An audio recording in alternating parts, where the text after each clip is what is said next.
that has a very impactful and meaningful mission of advancing technology for the benefit of humanity. Thank you so much for joining us, Your Excellencies, ladies and gentlemen. Today, we will be speaking about AI in the law. I'll set the tone a little bit by giving a little bit of a description. We'll move to some interventions and presentations by our panelists. Hopefully we'll have some time to get into some dialogue and a Q&A. We really want this to be interactive. We would love to hear from you, any questions that you might have as well. So the law responds to technological innovation represented in autonomous and intelligent systems and AI, but it also guides and helps sets conditions for that innovation that provides. But this innovation is a very interactive and can be a complex process across various fields that intersect. So there's law, there's technology, policy, ethics. So this all needs to work together. So this panel of esteemed experts and government officials will help us explore this complexity, as well as the opportunities and challenges that it might provide through various perspectives and through the lenses of where their experiences are. And our aim here is not necessarily to pose more questions, but to really provide answers or directions to those answers. So let me get started by introducing our panelists with us today. So we have from Germany, Dr. Gunter Griggs, the Parliamentary State Secretary to the Federal Minister of the Interior, Building and Community. Welcome. From Ireland, Mr. John Newham, Director, Enterprise Strategy Unit, Department of Business, Enterprise and Innovation. Thank you for joining us. And from New Zealand, Mr. Chris Fifo, Minister of Government Digital Services. We also have Dr. Sama Abbasi from the eWorld Group, Ms. Eileen Locke, representing our IEEE Global Initiative on Autonomous and Intelligent Systems and past legal counsel lead for IEEE, and Mr. Massimo Morelli from ICRC. So thank you very much. So we'll get started with some opening remarks by our panelists to set the context, and then hopefully we can get into some dialogue. So first I'd like to start with Sama, please. Thank you very much for the opportunity and the invitation to be here. I'm appreciating the fact that we've had several hours of conversation and discussion in the space of AI. I would like to bring a different perspective. First to say that I am a technologist, and I believe that technology and the transformation from ICTs to AI can do wonderful things in multiple sectors to bring inclusion and fast-track transparency in the delivery of services to citizens in governments and countries around the world, from smart agriculture, irrigation, education. I won't read the list.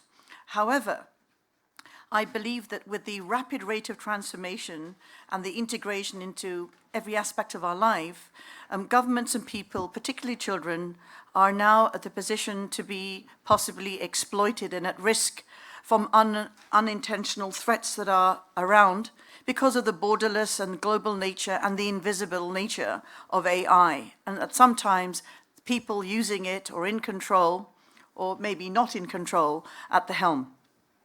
We have been transformed and are continuing to be transformed from consumers to products. We are being branded as commodities and commercially being exploited by big business and by criminals alike. It's all about economics. How do we make money? How are we being studied, and how can we be utilized in a way that will make commercial gain? This is unfortunate. AI systems are not only residing in the hands of ethical people. We can't count on people alone to make this work. We have an increase of unethical traders of social vices, criminal gangs, terrorist groups, perverted individuals that are using machine learning and advanced technologies for their own use, analyzing our online behavior and taking advantage of unassuming, innocent young minds and children in particular, and disenfranchised people, driving hate and instability in society and distrust across communities. Commercial and political landscapes are not safe either. The natural curiosity, psychological and physiological insecurities and challenges of adolescent people are also being exploited. We have cases where, from the UK, we have cases where young people, young girls in particular, Shamima Begum is a case many of you must be aware of. At the 13 years old, she was radicalized online and given a ridiculous doctrine and an ideology, went to Syria and then became a bride of a terrorist. So if you look at that, who is responsible? The exploitation and use of the internet and the negative information, misinformation, the trolling and the data that's all now being pushed to our young people is the responsibility of governments and civil society at large, not just the parents, which is what we often assume is their responsibility. We also have cases where children are committing suicide, watching negative images online. Who is responsible for patrolling these spaces? It is not enough for social media companies to say, we need more regulations, please help us. People who sit with the smartest technologists, developers, have to take accountability. I would like to propose that we, in our society in the UK, we're breaking down with gamblers. The Commission of Gambling says, sensible, responsible gambling. What on earth is responsible gambling? Gambling in itself an addiction. AI is being used to troll their behaviors and then target them. Documentaries and case studies exist where people have said, 40-year-old men have said, we've tried to stop gambling £100,000 a day. That's a lot of money. Now it's like same as euros, but this is an issue. Now they've been given certain messages to say, holiday for you to Las Vegas with your family, and here's £100,000 to spend. They now mortgage their houses, relationships break down, people are homeless. Professional people become homeless because they're trapped in the games. So where is the law and the protection for the citizen from these syndicates in gambling? Same thing is happening with gaming. There is a laundry list of issues that are causing our society to break down, patterns of insecurity, stability, crimes that we have, and knife crimes. The tentacles are in every aspect of our life, but we don't know who's at the helm of this. I have been proposing and advocating, partnering with the IEEE on serious committees and the ITU and the BSI, talking about creating some form of, let's say, ranking and rating. In the olden days, we used to have films that were X, A, and U's, general. How do we do this now with our games? How can we hold accountability at the feet of the CEOs of these big giant companies? It's not good enough to apologize anymore. There needs to be some form of stringent consequences for breaching our rights and misuse of AI and our data. It is not enough to say that we have now secured a cloud and then to hear that it's been hacked. This is not acceptable for society. And the countries are responsible at the end of the day if they're pushing digital transformation. It needs to also look and examine the fact that we need laws that are enforceable. We need regulations, not to Stephen's point, to make just a click, but we need regulations that hurt and that are effective. And our policies need to be integrated. Frameworks across all aspects need to be there that govern the private sector, the education systems, and the developers. The curriculum needs to change in our universities so that the developers understand the ethics. Teaching it add-on afterwards doesn't work. It needs to be integrated into the design. I have a lot to say. I will wait, I think, to the next section. Thank you. Thank you so much. Thank you. You definitely were very passionate and have kicked us off into a great dialogue. Thank you. So now we'll hand it over to Eileen. And I know you have some slides. I think we'll have to give you the clicker there.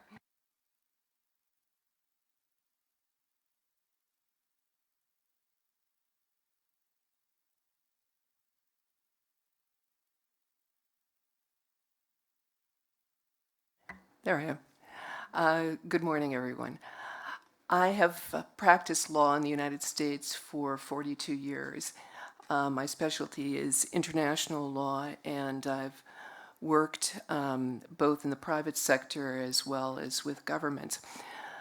I've taken a very technical, legal perspective to this panel and wanted to look at it from the perspective of how do you draft legislation with regard to AI. And I think that what we need to do is look at it from the perspective of responding to and governing innovation. I looked first to the European Commission for the Efficiency of Justice of the Council of Europe, which in December of 2018 adopted certain principles, and here they are on the screen. And it was a guide for the development, adoption, and operation of AI in the judicial system. It's based on 5 fundamental principles: respect for fundamental rights, non-discrimination, quality and security, transparency, impartiality, and fairness, and under user control, which is reminiscent of GDPR. I've then looked to, as we look for principles to govern the drafting of legislation, the principles of IEEE, which in the document that is out on the counter, as well as been referenced several times today, Ethically Aligned Design First Edition. It's about a 300-page treatise on various issues with respect to aspects of artificial intelligence, drafted and edited by myself and a past president of IEEE, dealing with addressing governments, corporations, and individuals on various issues. Within the law section of the document, the team, the committee, which was composed of jurists and lawyers from all over the world, they had identified 4 different principles, which are very reminiscent of those of the Council of Europe. Effectiveness. Does the technology meet its intended purpose? And that's reminiscent of a concept in the US law of product liability. Competence. Do legislators, judges, lawyers, and individuals in enforcement using the AI know what they're doing and know how to talk about it and how to use it? Thirdly, accountability, and that is it possible to apportion responsibility for among the parties who create, deploy, and operate systems embedding AI in the event of liability? And finally, which we have heard in many contexts before, transparency. Is there enough information to determine the extent to which an AI-enabled process is entitled to trust? And we've heard a great deal about trust today. I won't go into that anymore. What I would suggest is that in looking at a legislative system from both the policy and legislative perspective and the engineering design perspectives through both the Council of Europe and the IEEE guidelines, that in the development and actual drafting of legislation, I find it, as a lawyer who has worked with many engineers, to look at what we call process and process graphs, so that at any point in the design of the legislation by actual drafting, there are stress tests of whether these overarching principles are met in the legislation, and developing a go, no-go with regard to the continuation of the drafting. The second takeaway that I have is that just because something has been invented, that does not mean it should be necessarily implemented. And the converse is also true, and that is that there are certain parts of artificial intelligence that perhaps there is a moral imperative that we adopt them. For example, the verified statistical analysis of the decrease in accidents with the use of autonomous vehicles, and to use pause points within the design to answer those questions as well. With that, I will stop and leave you with the resource of IEEE's Ethically Aligned Design, which is online, and the first edition was printed as well as put online in March. And I commend you to it to look at the issues both of artificial intelligence and the law and many others. Thank you. Thank you, Eileen. So now we'll hand it over to Massimo, and I'll pass over the clicker to you. Thank you. So the slides should be on. Well, anyway, good morning, everyone. Still morning. Prime Minister this morning, in his opening remarks, highlighted how it's very important to understand, in order to understand innovation, in order to understand technology, it's important to understand the context in which it develops. And so I thought it'd be important to spend a few minutes to really set the scene and explain the angle from which I am looking at technology and innovation, and why it is so important for us to get it right, and why it's so important for us, in order to get it right, to rely on what is being developed in terms of law and policy and ethics, and how the three interact and act with each other. So I work for an organization that some of you might know. It's the International Committee of the Red Cross. It is an international organization, neutral, impartial, and independent, that has the exclusively humanitarian mission of working in conflicts. So we are present in Syria, Yemen, Iraq, Afghanistan, all the conflicts you can think of, we're there, to alleviate and to protect the life and the dignity of people that are affected by these conflicts, and to provide them with assistance. So this takes us to very, very extreme environments, and so all the considerations that we have today around trust, around the implications of technology, are exponentially augmented when we bring those to those contexts, and really it enables us to look vividly at the implications of this. So we have been processing, in order to do our work, very sensitive personal data of vulnerable people for a long time. Why is it that so much attention is now being lent also from our organization to principles like data protection? Well, it's clearly technology. I don't need to say it today with this audience, but technology has been developing since the beginning of humanity. What is very, very special about the development of technology in the last 15 years is the amount of data that is involved in technological development these days, the amount of data that can be generated, captured, and made sense of. And at a speed and expense that is very affordable.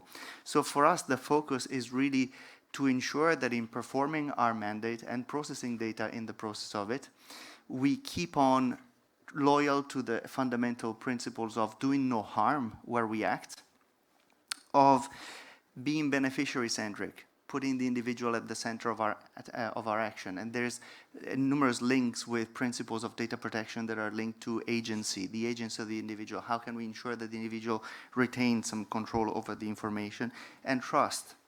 I have a picture of some of our daily work, and some of our colleagues are in situations like these with snipers that are potentially on that building, with no armed escorts, with no armed vehicle. We're present there. We collect information about the beneficiaries and the situations where we work based on trust.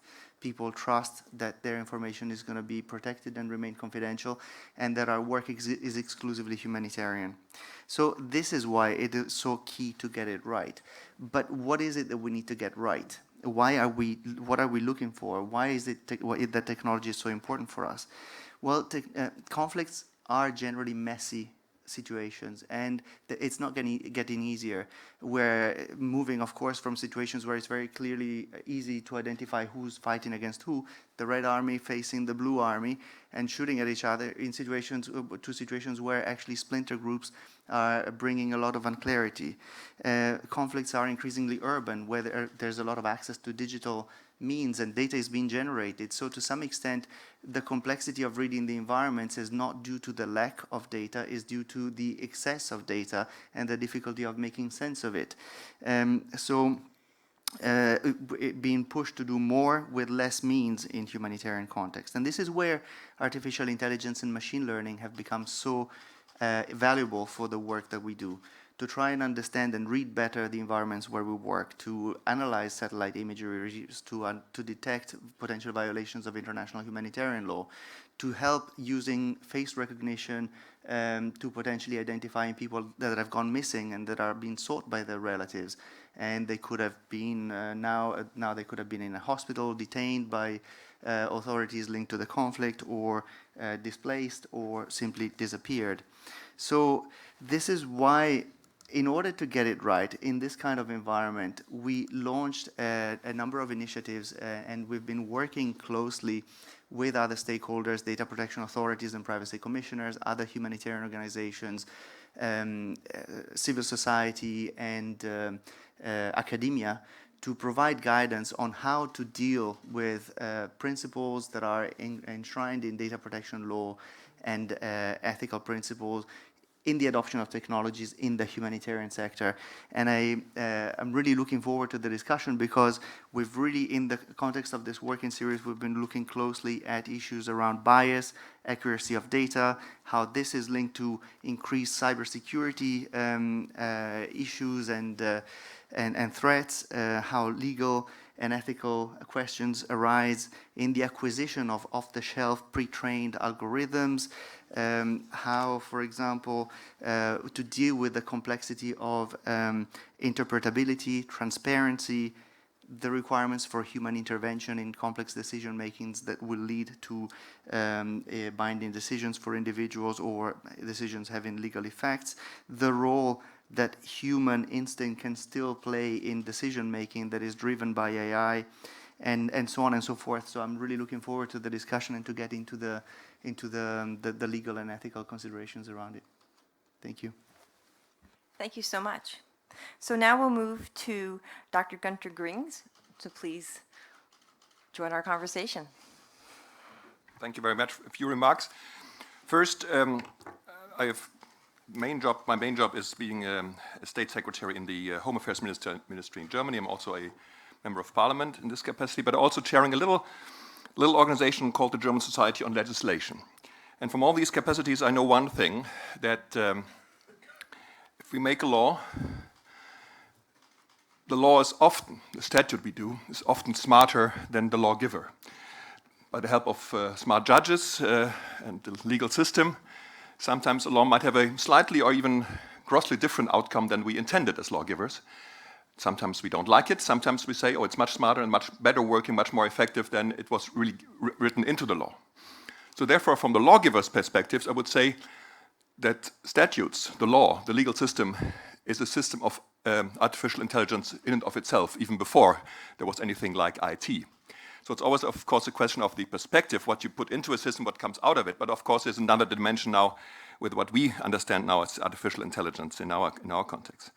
So one important effort I'd just like to share with you is the Data Ethics Commission, which is working in Germany now for, I think, not much more than 1 year. So they are close to filing their final report. So they did a tremendous job also in the time given to them, because of course, you might rightfully argue that we need more time to work on these issues, but of course it's also pressing because at the same time the government already has done its first AI strategy. So I think we have to struggle to keep up when new effort or new possibilities come up. We also have to keep track and try to be on the same level when it comes to the ethical implications, how to deal with them. And this commission was set up actually by the German Minister for Justice and the German Minister for Home Affairs. And if you're a little bit familiar with the German system, if these two ministries working together, there must be something very serious going on in Germany. And I'm really looking forward to the report. They did many hearings, research, and I think the idea is that they come up with some ideas, some standards, some rules, not yet legal rules, of course, but material that we as lawgivers or as ministries drafting laws can decide what we can take from them, what is feasible for legislation. So it's at least a first step into also regulation, of course. Of course, we cannot cover the whole breadth of internet-related challenges and dangers. I think there are many things beyond AI that we have already seen in the presentation.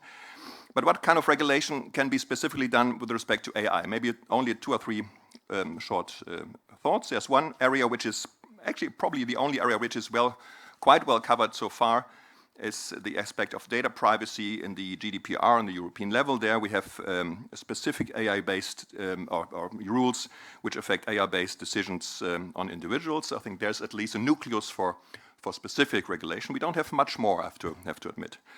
Of course, the $1 billion question, or £1 billion or euro question, of course, in this context is, can we regulate, should we regulate algorithms? I think there's some support for this.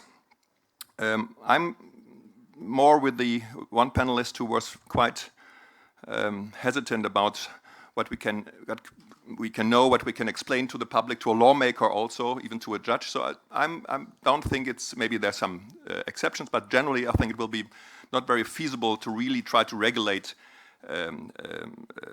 algorithms themselves. It's also, I think,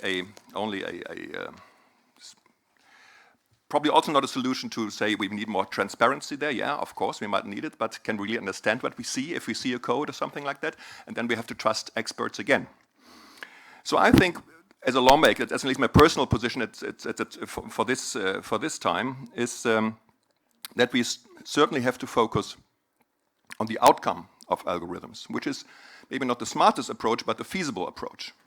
Give you one example, probably a quite famous case, I think, playing in the people were from Spain when there was a court decision on a Google search result, what probably most of you know, when somebody protested against that his old bankruptcy 10, 20 years back was still reported, or the news reports were still brought up on the Google through the Google algorithm on a Google search result.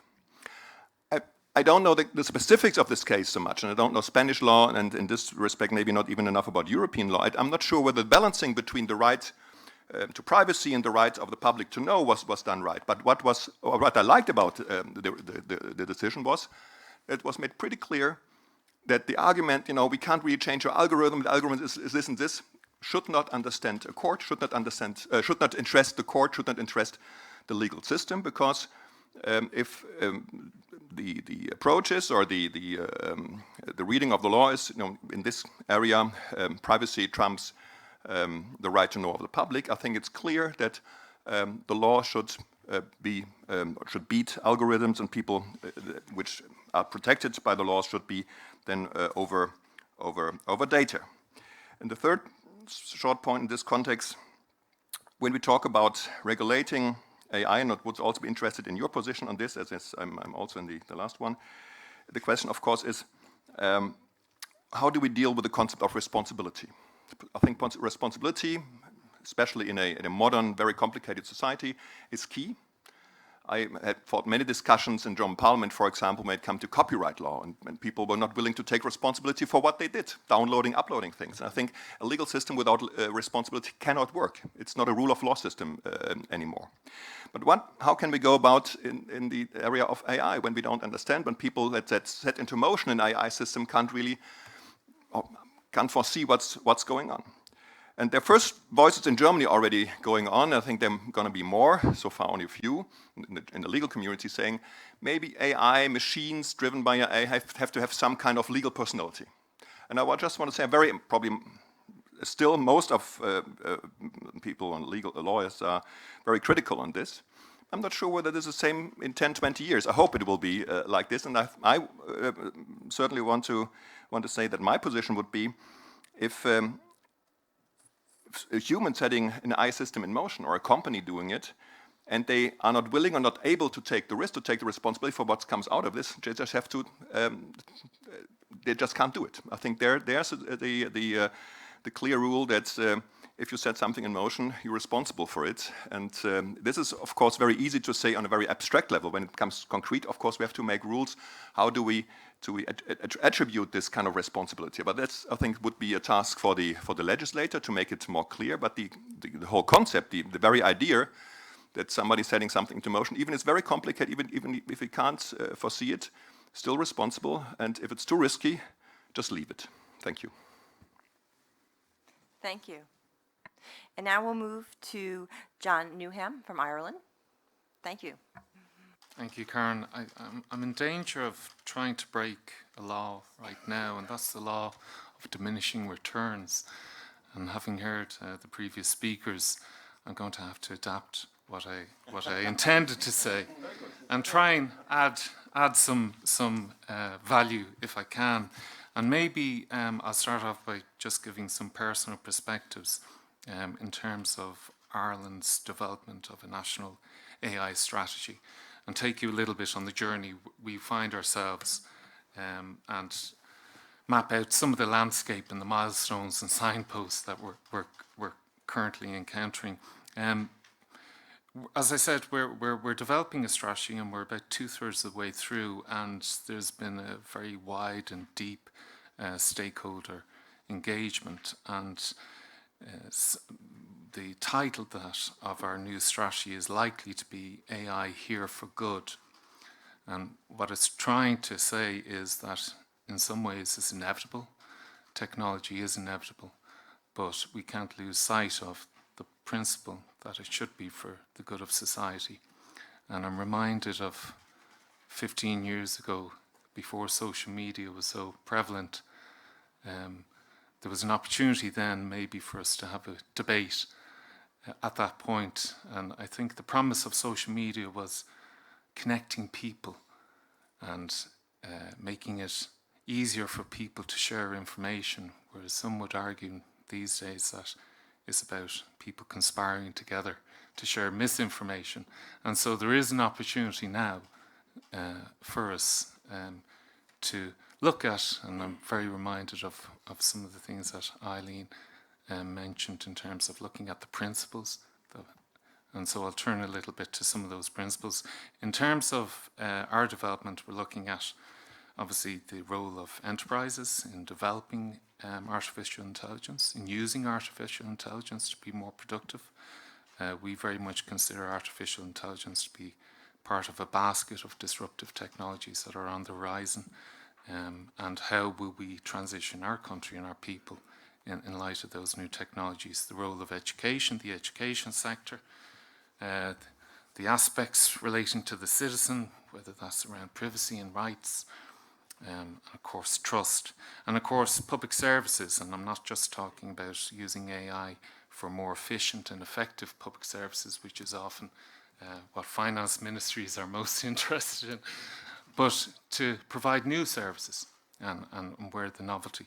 And so, as I said, we're having this conversation around principles, and as somebody who for much of his career was involved in writing law, and I'm not a lawyer,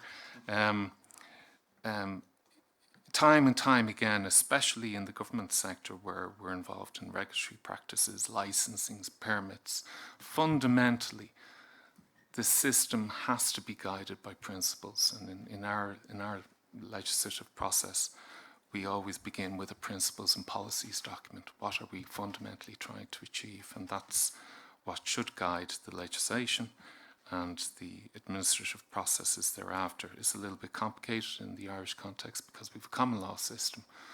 And so, again, case law is going to be very important, I think, as AI develops.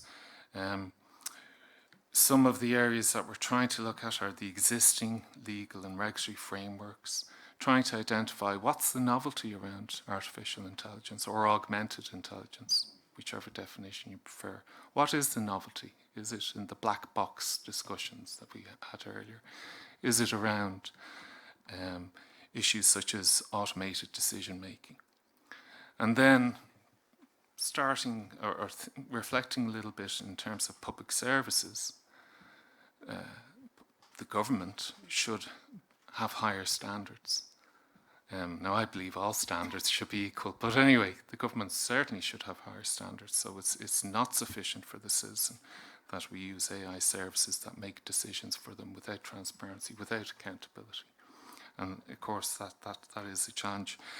And to conclude, frankly, one of the challenges that faces us as policymakers is how do we prioritise now? How do we avoid the rabbit holes? And by rabbit holes, I mean, burrowing away without end. And so that's part of the challenge we have at the moment. And ensuring, of course, that we arrive at having a society and use of technology that is based on some fundamental principles. Thank you. Thank you so much. And last but not least, please, Chris. Thank you, Karen. Can I acknowledge our panellists and everyone in the room this afternoon? Can I just give a bit of context for some of my comments, because as well as being the Minister of Communications and Government Digital Services in New Zealand, I'm also a former journalist, so I describe myself as a cynical optimist, which is, I think, a good approach to take in this area. Also, another disclaimer, we, like other nations, obviously want to embrace innovation and technology, obviously in the AI space. But the big question, I think, especially coming off the back of the discussions on the panels this morning, is to what end? And I think it's a question that governments and technology companies and academics need to grapple, because I fear that the technology and the development of the technology may be getting ahead of some of our most vulnerable citizens. And in the introductory video to the plenary session this morning, it said we need to get some of our smartest minds together, and I don't disagree with that. But I also think we also need to be mindful of some of those most vulnerable in our communities and ensure that we don't get ahead of where they see the likes of AI benefiting them. Because as we said before, the panel, Selma and I discussed, I think we do have a real danger of very positive technological advances increasing the disparities that we have in some of our communities. Every nation and organisation at this conference has its own context, and in New Zealand the social licence for some of the developments in AI will still be difficult to get across the line with our consumers, but there are obviously positives in it. And I just want to, in a short comments, reinforce some of the comments made by John and by Selma and by Nangita in the conference session this morning, that we have to make sure that the conversations and the developments around AI are people-centric. I found the last session this morning interesting in a diplomatic sense, because lab does not equal life. And I think we need to make sure that we all start speaking the same language. In your introductory comments, Karen, you said we have experts and government representatives, and I think that is a very precise way to portray that, because I'm not a technology developer, but I do know what my community wants and will be able to put up with if technology becomes increasingly part of their life.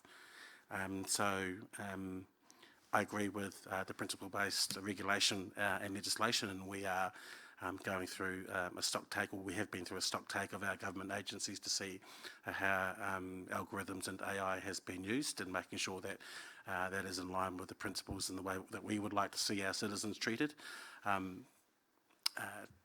Technology has removed the distance challenges that New Zealand has, so we have to be internationally active, so that is part of being here in Estonia.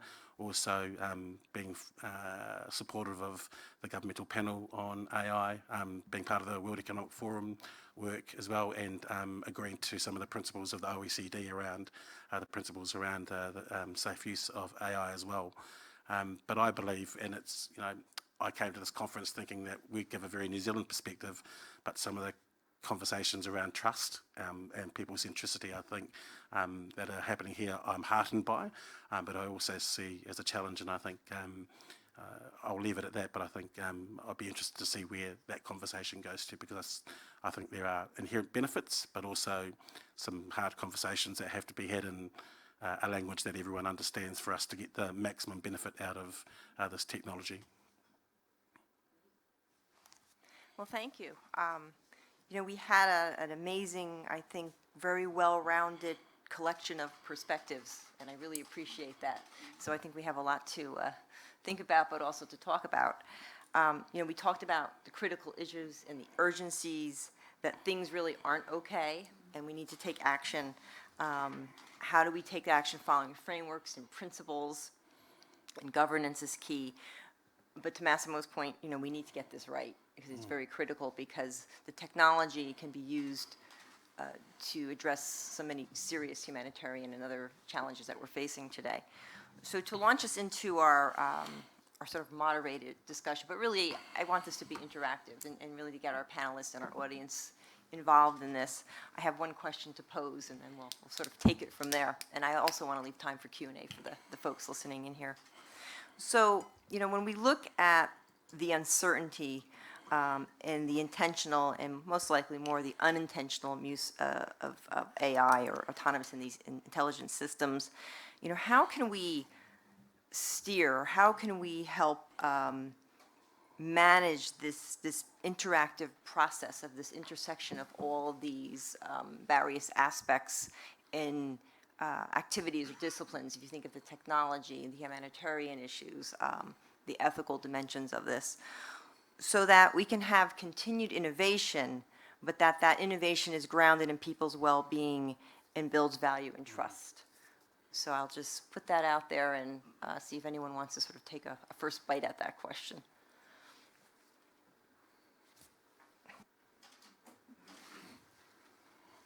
Well, I'll put a hat on as a developer.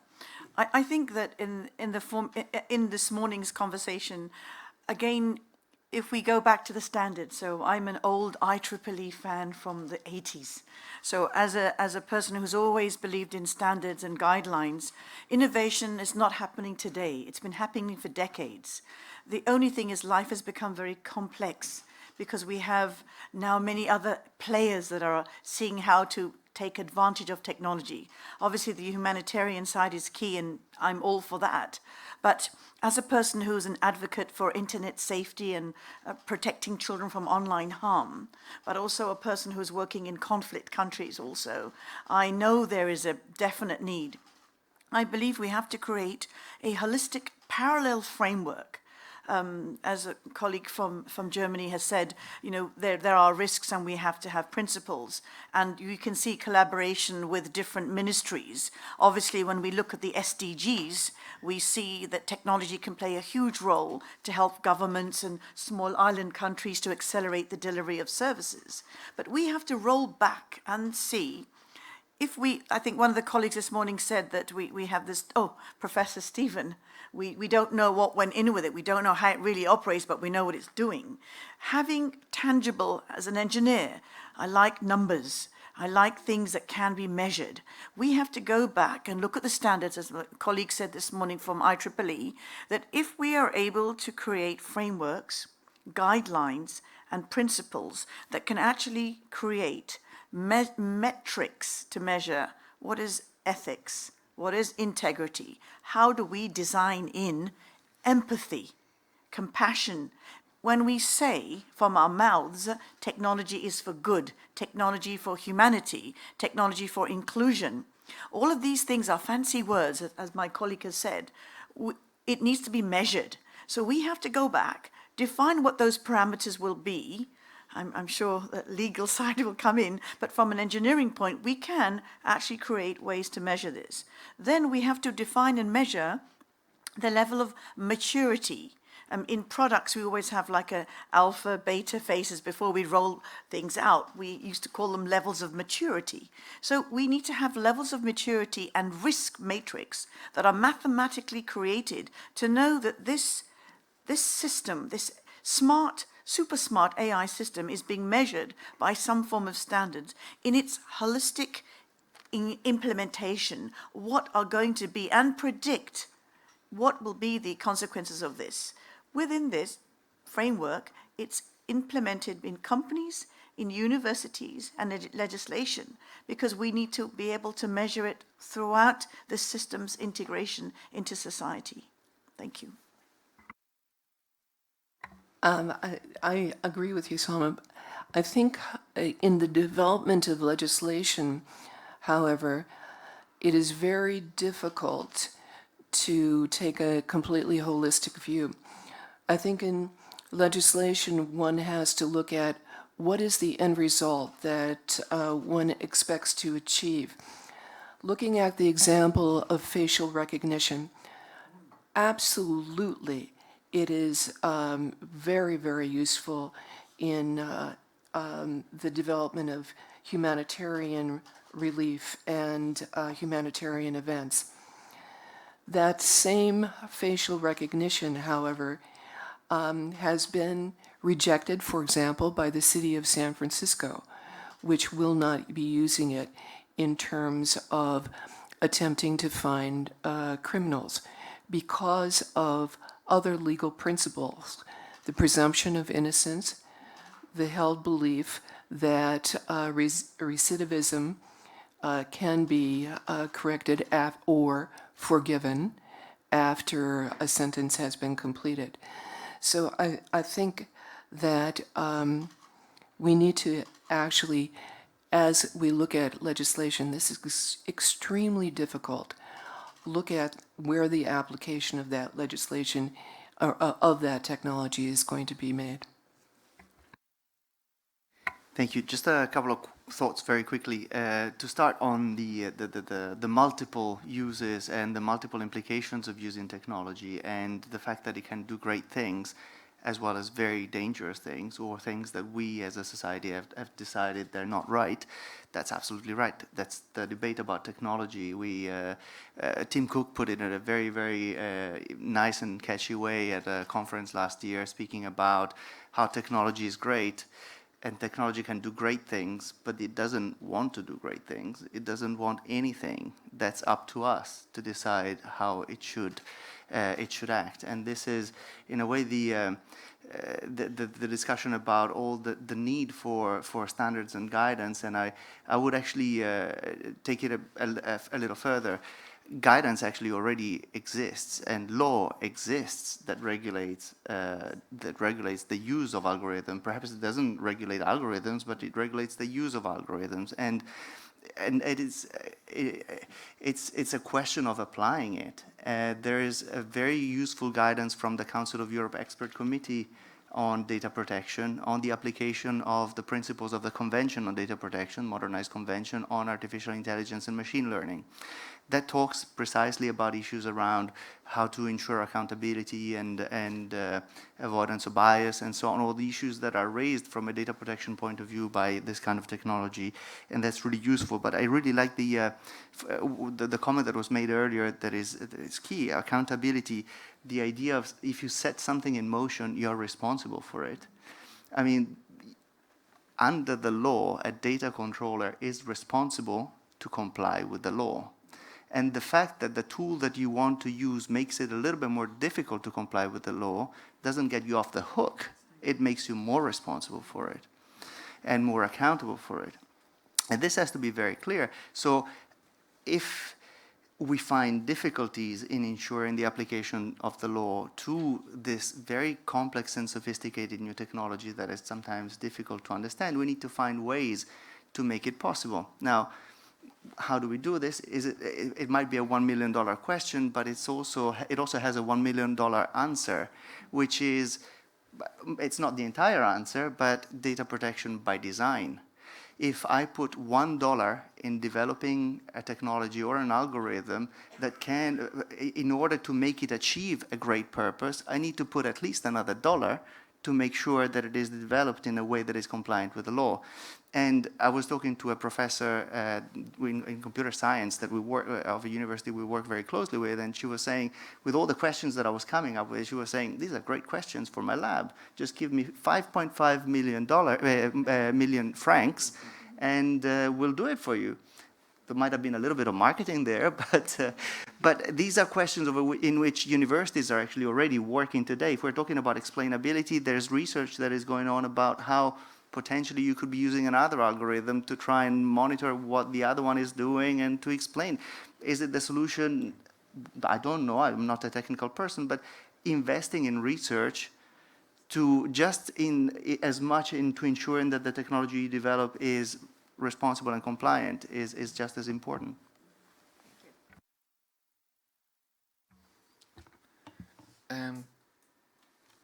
If I recall correctly, the original question posed was around how we build trust, and I certainly don't have all the answers at all.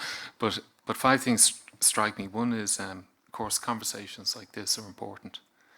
On Netflix, they use AI to make certain recommendations to you in terms of what you might want to watch.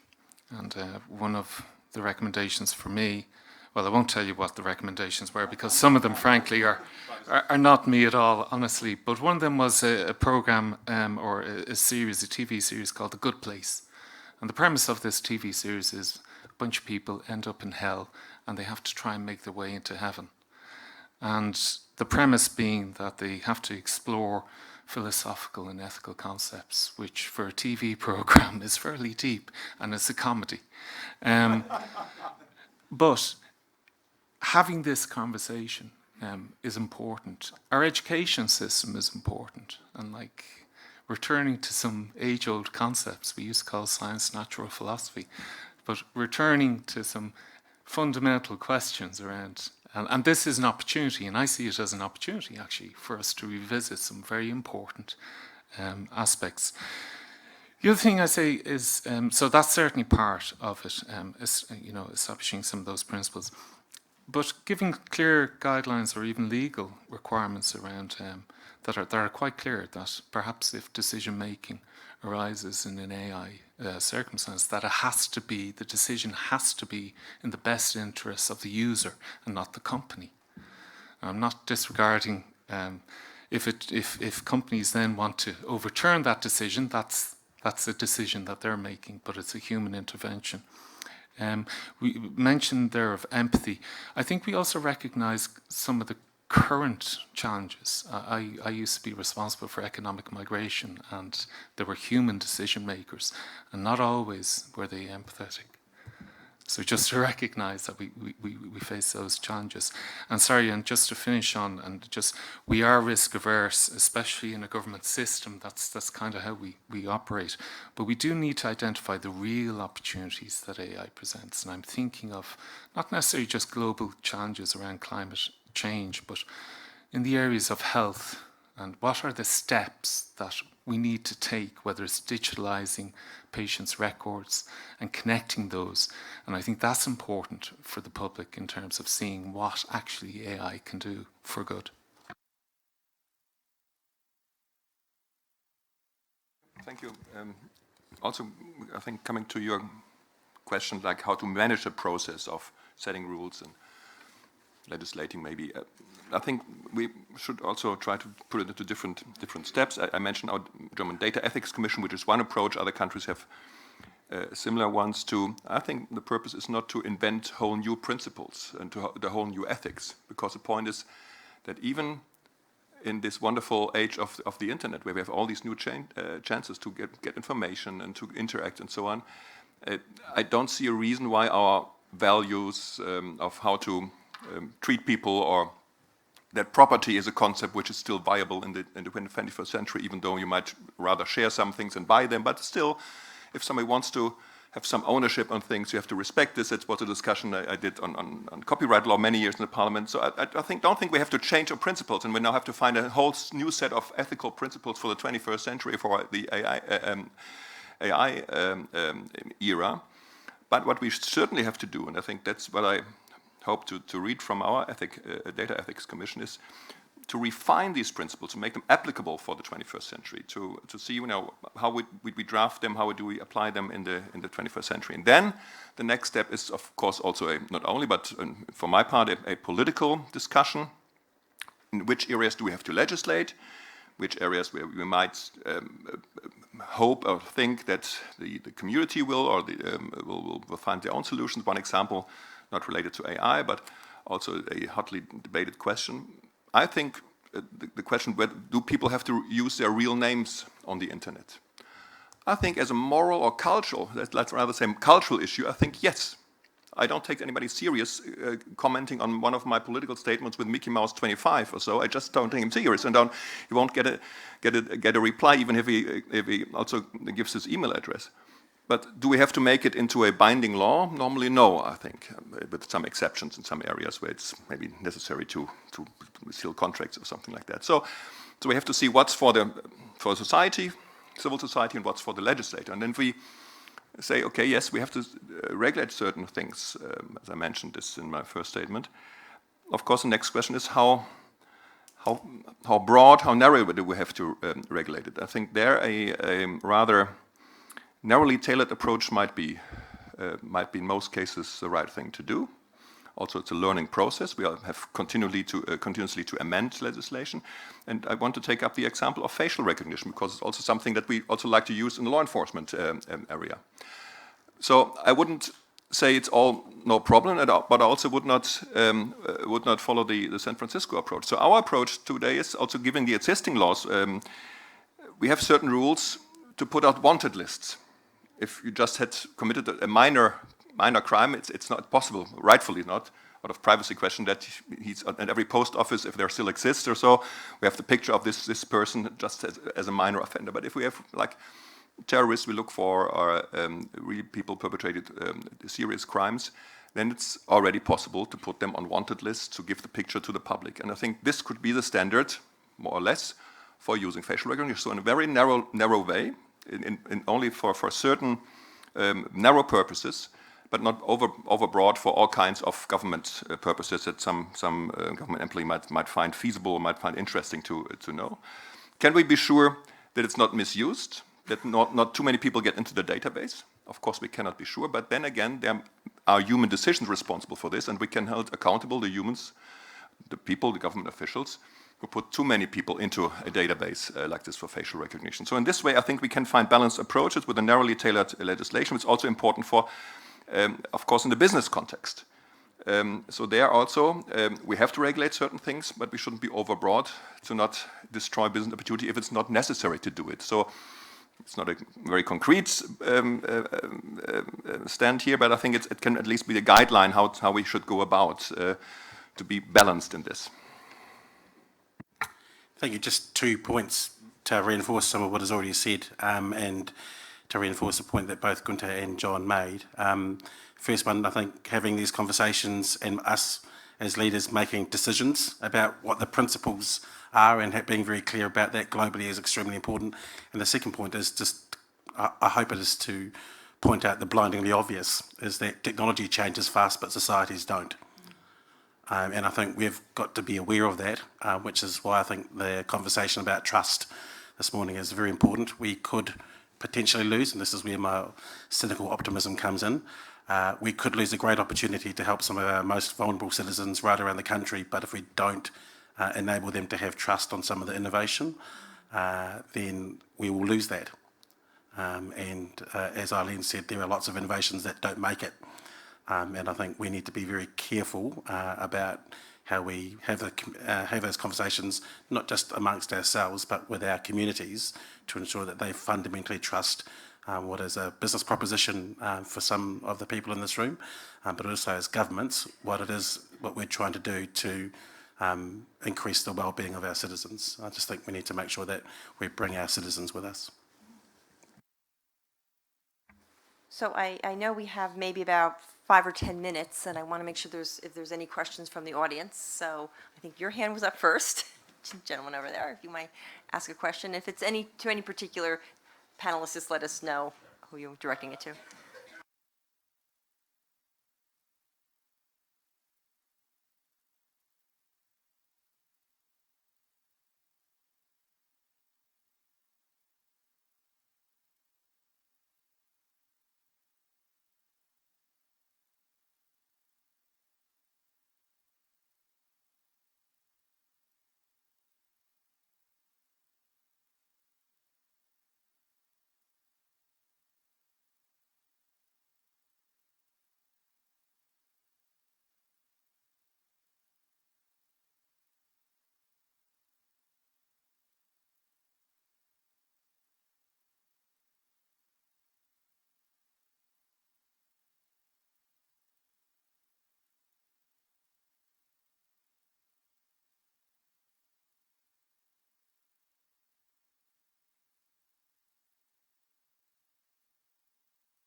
Thank you. So, and who wants to start? I'll answer your first question. My read of our society is that would never fly. An algorithm around reasonableness, that would never fly in New Zealand. It's not something I've put, but I think... you wouldn't be able to do tort law writ large? No, I don't think so. But again, that is my read of many different parts of our community. As I said at the beginning, every jurisdiction has its social licence, and in New Zealand, they also have a healthy cynicism of this kind of technology, and I think that would be, my read is that would be a step too far. I think if we had the conversation about your second question, we could be here for some time. New Zealand's a small country, and we value our independence very much in a lot of senses. So I think, again, which is why I'm asking for us to make it very people and community centric. We have those conversations about where is too far and to what end. We can, we'll take every economic and environmental benefit we can, but there are some fundamentals in our jurisdiction where I think people would be very suspicious of this type of technology starting to creep in. Two hard questions, I think, and only can maybe give a few remarks to this. I think, at least for the time being, I'm not saying that we don't have to discuss this more and more, and maybe in a few years we think differently about a few things, but I think AI, for me, in a legal process or in a court process, cannot have any kind of a status replacing a judge. It also means that these broad concepts, reasonableness you gave, I could give other examples from the German law, it cannot be replaced by AI, I think. So AI in a proceeding, a legal proceeding, is more in the rule of like an expert witness. So using AI to get certain facts straight or certain analysis. Saying this, which kind of at least is a way to answering both of the questions, I also am sober enough and clear enough that even the given or the present legal system, I mean, we have all kinds of studies on this, doesn't always come up with really correct or just results. So if a judge is asked to review applications for probation, after lunch, a different chance to get this than before lunch if he sits in. Yeah. So I don't say that maybe in some time we find a responsible approach that at least part of a decision-making process can be also amended by these technical IT tools. But I can't see, at least not for the time being, a judge being replaced in its really analytical aspect of its decision-making by AI. Sure. Thank you for the question. If by reasonableness in a commercial sense, we are looking at what has been acceptable as a standard of either liability or damages in the past, that's essentially a statistical analysis. And the use of AI in doing a fast determination of what has been acceptable in the past clearly is something that can be used. There is a project now in terms of the U.S. has sentencing guidelines in federal courts, and there is a project that's currently going on with NIST, the National Institute of Standards, that is looking at the application of the federal sentencing guidelines, which were adopted in the U.S. initially in 1976. And that application of existing legislation is also something that can and has been used with artificial intelligence with regard to the judiciary. Another actually much more humanitarian application has been through a not-for-profit project in the U.S. called the Innocence Project out of the Southern Poverty Law Center, which has resulted in the release of prisoners who have been wrongly imprisoned for decades. And so there has been the use of artificial intelligence from the judiciary perspective, at least to point, and I think it probably will be used more increasingly in the future. Thank you. I think we have time for one more question. I know this gentleman had his hand.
That's a very interesting observation.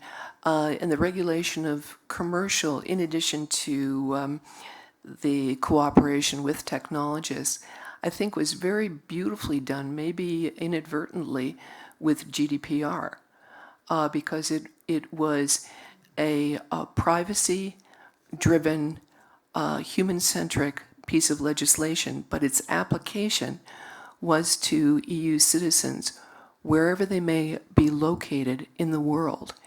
And so what the implementation of that legislation resulted in, through particularly multinationals, is given that that was the highest standard available at the time with regard to privacy, it wasn't just implemented with regard to whoever might have a citizenship in the EU, but rather on a worldwide basis, because it was too expensive to bifurcate and apply a different, higher standard to EU citizens. And I think another advantage to that legislation, and what we should strive for, is worldwide application of legislation, because if we continue to have balkanization of areas of the world, it will lead to disruptive markets as well as social discourse, I think. Yeah, just a quick reaction. It's a very interesting question. I'm not sure I fully agree with the premise, which doesn't mean that I disagree. It probably means I don't understand the question well enough. But my instinctive reaction would be to say that there shouldn't actually be different standards or different requirements for the public sector and for the corporate sector. The considerations that there might be different drivers in terms of processing and acquiring certain technologies and different objectives, and this is why, for example, if we refer to the GDPR model, there are public interest, legal basis and legal grounds to pursue in certain processing and legitimate interests that are a relevant legal basis for the corporate sector. But the remedies or the solutions that you highlight in terms of process should apply equally to the public sector when we talk about the importance of involving in consultative processes different stakeholders to understand, including lawyers. It could be experts in the specific sector of processing. It could be the end users or the people whose data is being handled, to really understand together in terms of already transparency and accountability how much weight should be given by the algorithm to the different factors that are being taken into account in the decision making. These are considerations that for me should be applying to both the public and the private sector, but it might be because I didn't really catch. I do agree, but I think for the public sector, in terms of, for example, human rights, well, all governments who have signed the International Declaration probably are bound to whether they do that. In fact, I do agree that may be a problem, but that the law cannot solve. So, but I do agree that they are bound by state requirements, but I think for governments it's much more clear that they are. For business, that might be less clear. But then equally, governments, when they take these obligations, they take the obligations also to ensure that those rights apply to the people who are on their territory, irrespective of who's processing. I'm looking at the data protection rights. So if an individual has rights to access data that are being held at a controller, the same rights of access apply to the controller, whether it's a public authority or a company, or if an individual has a right not to be subject to decision-making that is based exclusively on automated processing, this applies equally to both. So it might be more challenging probably in less regulated industries, but the principles for me should be equally applied. I know we have more burning questions, but we are a little bit beyond our time, and lunch is awaiting, especially for those who are going to maybe the invited lunch as well. So I encourage everyone to continue the conversation, kind of find our panelists during lunch or break time to ask their questions. Please join me in thanking our panelists for the wonderful questions. Thank you so much.